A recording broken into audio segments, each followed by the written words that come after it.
we want a robust society, we need more robust dialogue, and that must include the right to insult or to offend. Laudable efforts to restrict speech can become a tool to silence critics or oppress minorities. The strongest weapon against hateful speech is not repression, it is more speech. And that's the essence of my thesis, more speech. My starting point when it comes to the consideration of any issue relating to free speech is my passionate belief that the second most precious thing in life is the right to express yourself freely. The most precious thing in life, I think, is food in your mouth. And the third most precious is a roof over your head. But a fixture for me in the number 2 slot is free expression, just below the need to sustain life itself. That is because I have enjoyed free expression in this country all my professional life and fully expect to continue to do so. Personally, I suspect highly unlikely to be arrested for whatever laws exist to contain free expression because of the undoubtedly privileged position that is afforded to those of a high public profile. So my concerns are less for myself and more for those more vulnerable because of their lower profile.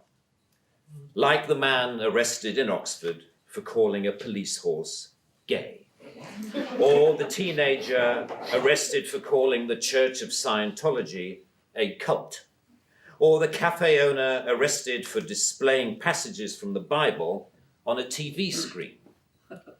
When I heard of some of these more ludicrous offences and charges, I remembered that I had been here before in a fictional context.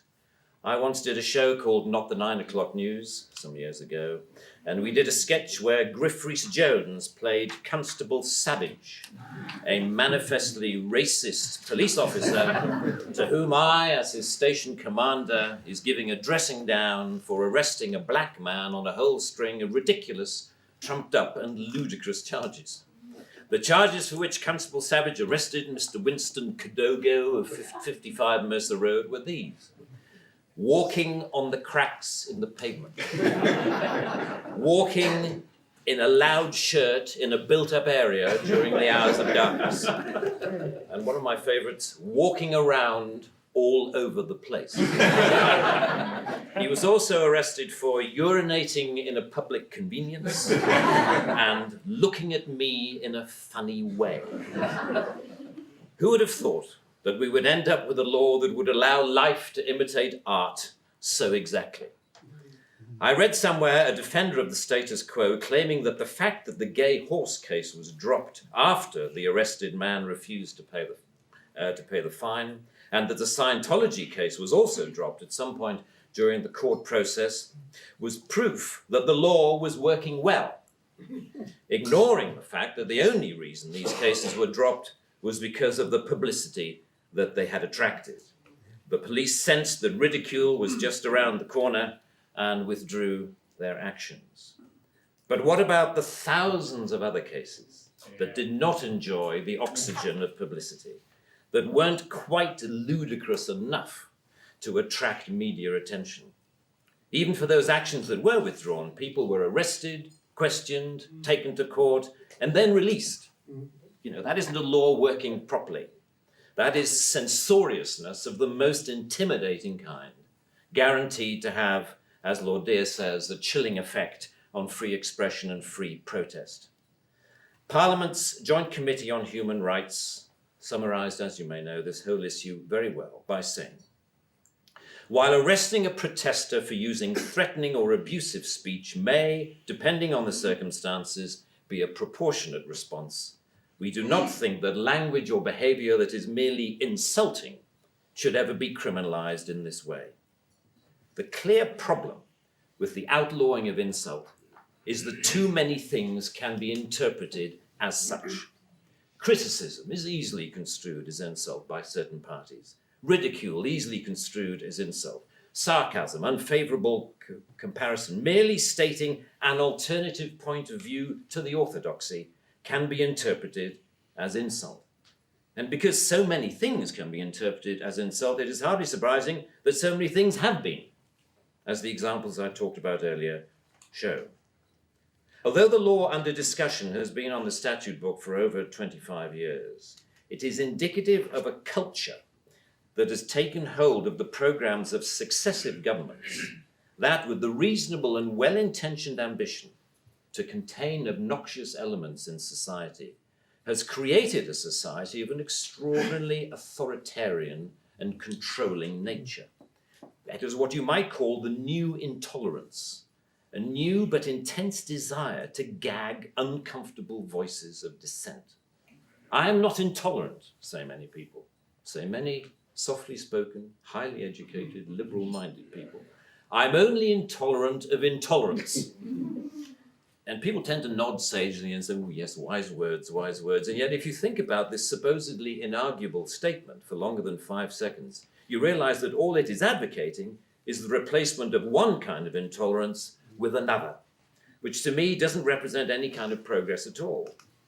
Underlying prejudices, injustices, or resentments are not addressed by arresting people.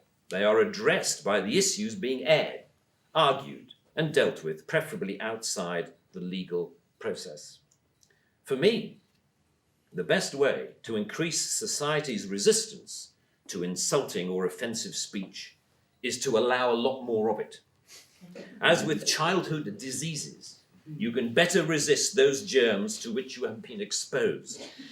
We need to build our immunity to taking offense so that we can deal with the issues that perfectly justified criticism can raise. Our priority should be to deal with the message, not the messenger. As President Obama said in an address to the United Nations only a month or so ago, laudable efforts to restrict speech can become a tool to silence critics or oppress minorities. The strongest weapon against hateful speech is not repression, it is more speech. And that's the essence of my thesis, more speech. If we want a robust society, we need more robust dialogue, and that must include the right to insult or to offend. And even if, as Lord Dear says, the freedom to be inoffensive is no freedom at all. The repeal of this word in this clause will be only a small step, but it will, I hope, be a critical one in what should be a longer-term project to pause and slowly rewind a creeping culture of censoriousness.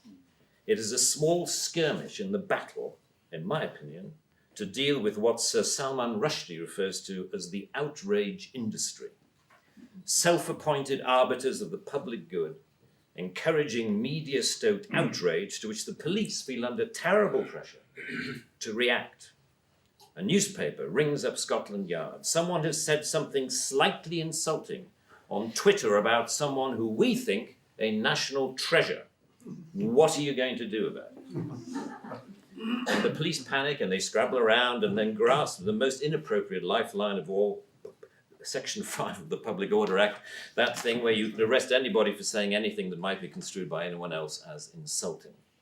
They don't seem to need a real victim. They need only to make the judgment that somebody could have been offended if they had heard or read what has been said. The most ludicrous degree of latitude.